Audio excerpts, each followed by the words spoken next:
Welcome to Total Retail Talks, your podcast channel for retail knowledge. Hi everyone and welcome to episode 87 of Total Retail Talks. In today's episode, Total Retail's editor-in-chief Melissa Campanelli sits down with Helen Vaid, Chief Customer Officer at Pizza Hut, at the most recent Total Retail Talks live event. Listen in as they discuss how cross-channel customer service is key to their digital strategy. And now, on to the show. Okay, so let's talk about how you ended up at Pizza Hut. I mean, you come from a more traditional retail background, Walmart. What attracted you to the restaurant sort of business? And how is it different? How is it the same? That kind of good stuff. Yeah, I mean, it's an interesting one because I wasn't looking to actually leave Walmart. Walmart's a fantastic place. I adore the place. The company's great. There's so many things happening there that is absolutely spot on. The thing about Pizza Hut is I say to my team, digital businesses happen to them. It's one of those brands that's been around for a very long time, 50 plus years. Majority of the customers have moved digital. They now order online. But the business wasn't set up to do digital. It has grown over time. There are 103 countries in which Pizza Hut operates, and it is all disaggregated. Everybody goes about doing their own thing. So we've got to a point where they said we have to step back and say, how are we going to run a digital business as opposed to let it happen to us? And we're going to bring very disparate pieces, whether it's restaurants, online, whether it's operations, and put it under one person. So it's a new role that was created. To run this whole thing globally.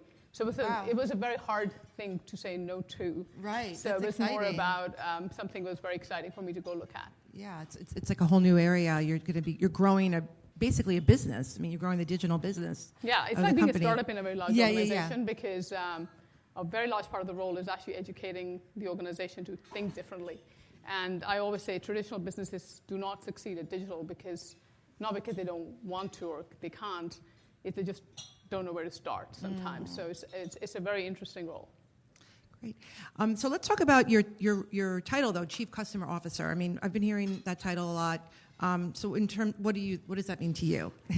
Chief Customer Officer is defined in 100 different ways by 100 different companies today. Everyone goes about it their own way. I think the way Pizza Hut has looked at it is any way, shape, or form the customer interacts with us as a brand, we need to pull the thread through. And it's even more complicated for Pizza Hut because unlike Walmart, which is a wholly owned business, Pizza Hut and a lot of restaurant brands are actually franchisee-run businesses, which means you have to provide systems and structures for them to run your brand, and they have to be able to do it in a way that is standardized but not controlling. So it's a very interesting balance between running a system and providing solutions and not being able to stifle the thing that makes them successful, which is that these are these are owners. This is their livelihood. They will make this successful no matter what. So the role here is thinking about providing platforms and systems, so technology, to run the digital store, just like we used to define it at Walmart, which is let's create the best platform possible for any country or brand to go about doing it, because Pizza Hut is part of Yum! Brands, which has got 3 brands, KFC, Taco Bell, and Pizza Hut. Mm-hmm. And then start to think through the operational execution. I always say that you can get the best technology on this planet, but if you cannot execute this in the store and operationalize it, it will not work. Doesn't matter how good your technology is, the operations team will make or break it. So you have to connect the dots. So the operations sits under me as well as restaurant tech, so POS systems, back of house, kitchen management, all of that. Oh, wow. That's interesting. It's very interesting. I'm learning so many things. So it's more of like a tech position, it sounds like. It is actually not a marketing role at all. It is, I've actually gone to the other side. You've gone to the dark side. I've gone to the other side to run technology, yes. So I'm sure part of your role, regardless of whether you're tech, you're targeting, your focus is the customer. So I'm sure personalization, as we talked about, is a big topic for you. What's your take on it? How does Pizza Hut do that? The problem with personalization is it's not very personal when it's on digital. Because digital is fundamentally a very impersonal channel. You're interacting with devices, you're interacting with things that don't actually have emotions. It doesn't have any connection with you. So what you have to do is figure out how can you actually make digital personal. And to do that, you have to not be creepy. Otherwise, you'll end up being in the front pages of the news and saying, well, they knew before I knew that, We have seen the case studies of those examples happen. So the way to go about it, I think Heidi was right. You collect a lot of data, implicit and explicit, about your customer. The question is, can you add that back into a journey that is valuable to the customer, not to you, but to the customer? So I think about it in 3 ways. And that is, first is know me. The customer says, you know who I am, you know where I am, you know what I'm doing, and you have that information.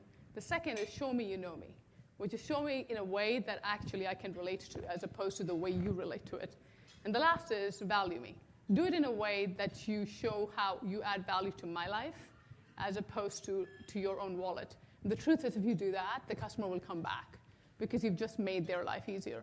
So personalization for me, I know it sounds probably a bit too high level, falls in those 3 brackets. And if you can do your projects, technology, solutions in those 3 buckets of activities, you're more likely to succeed than coming up with the latest beacons or the latest systems or the latest solutions or whatever else there is. But the customer use case just doesn't feel personal. Right. That's so true. It's such a challenge, I'm sure. Fun. So one thing we haven't really talked about tonight is omnichannel and mobile. I'm sure Pizza Hut, under your team, in-store, mobile, and online customer data have to be tied together. So maybe you could talk a little bit about how you do that. How do you get a cohesive marketing experience from all those channels? See, if I was designing a business today, I would build it in such a great way that everything would just fit together. You would have a POS system that talks to back of house. You would have a back of house that talks to driver tracking. You would have a driver tracking that talks to front end of a UX layer, on a presentation layer, whether it's on the app, on the website, and we just work beautifully. The truth is, none of the businesses that have been in the physical stores have actually set up their business yesterday. So they have legacy systems, they have old solutions, they have systems that don't talk to each other, they have back house processes that don't connect to anything. They have things that are still run on dot matrix printers, you name it. So now the challenge becomes omnichannel, which is a beautiful word, when it comes to execution falls apart. Because now you have to figure out how all these systems have to talk to each other, and they just can't. They don't speak the same language. So you put adapters in, and adapters break. So the challenge with the thing that we have to do, and the thing that I'm trying to figure out with my team is, where do you say I can find adapters that can talk to each other, where I just need to rip the system out and replace it? And when you rip the system out with franchisees, there's OPEX constrained and CAPEX constrained. So it's not something like you can turn around and say, hey, go spend $10 million and upgrade your stores, because people don't have that kind of money under their mattress. So you've got to figure out how to address the concerns, unlike a store like Target or Walmart, where you have your own money you can put into upgrade your stores and remodels. It's not easy when you're dealing with other people's money. So the interesting challenge for us, now that I've stated the problem for this long, everyone's wondering, that's all great, Helen, what's the solution? The solution really is, I think, you take pieces of the system and start to make them talk to each other, but do it on the front end and much more easily than it's done on back-end systems. So you have to figure out how you make it transparent to the customers as you replace the back-end pieces out, because those are hard things to do. And then figure out if those pieces are valuable to the customer, test and learn it, and then go take the next piece out. That is harder to do, for sure.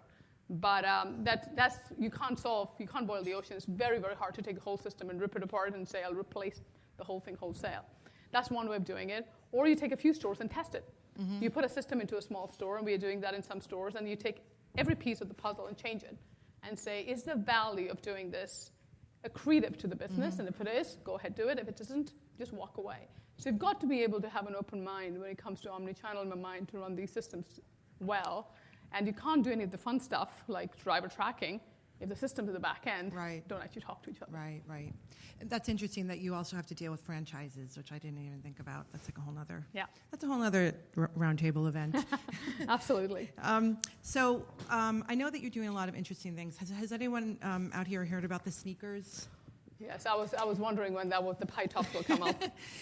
You can order a pizza from your sneakers. Have you guys seen this?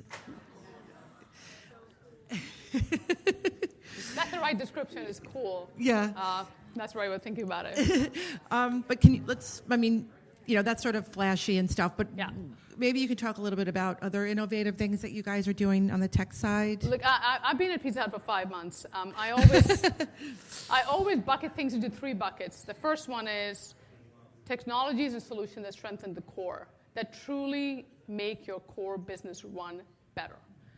Those things should be majority of your resources, because if you are spending your time on the periphery, you're never actually going to improve your core business.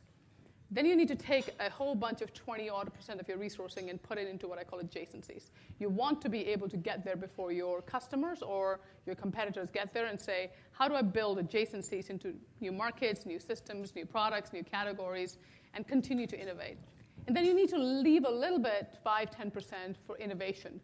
These are ideas that might die. These are ideas that might still be great for a promotion. These are ideas that might actually become the next drones in 5 years. The first time somebody probably tried a drone, somebody thought they lost their mind.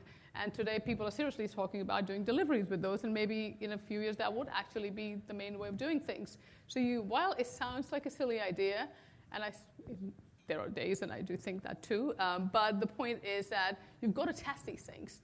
You allow for a small test, get some data, see if it's really a use case that's sensible, and sometimes you do it for marketing purposes to get PR.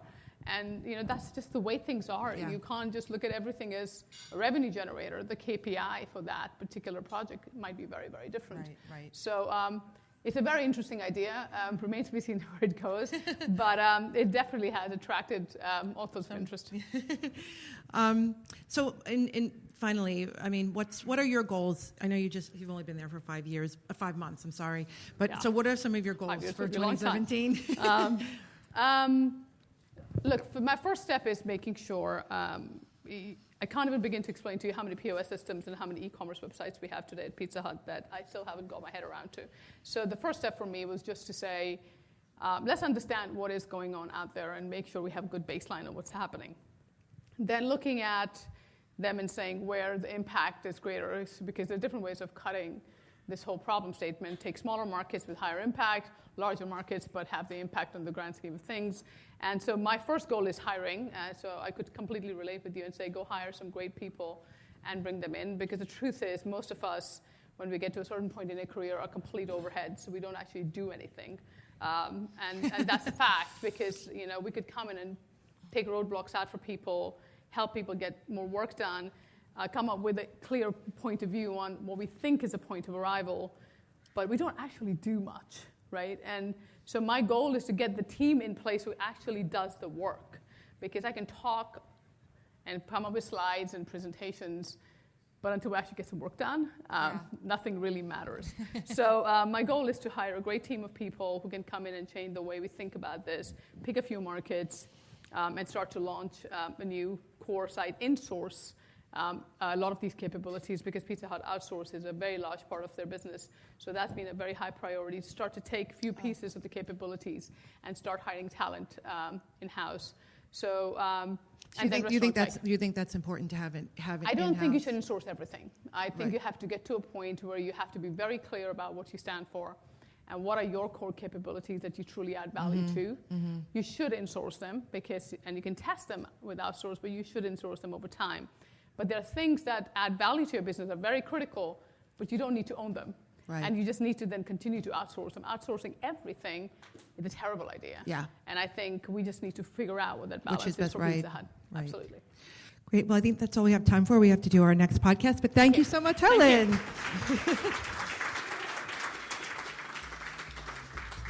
Thanks for listening. For more information on this podcast and other episodes of Total Retail Talks, be sure to visit our podcast channel page at www.mytotalretail.com/podcast for show notes. Total Retail Talks is available on iTunes, Stitcher, and Google Play, but please remember to subscribe to our podcast channel page as well. Lastly, be sure to connect with us on social, on Twitter at MyTotalRetail, and on Facebook at facebook.com/MyTotalRetail. Until next time, this has been Total Retail Talks.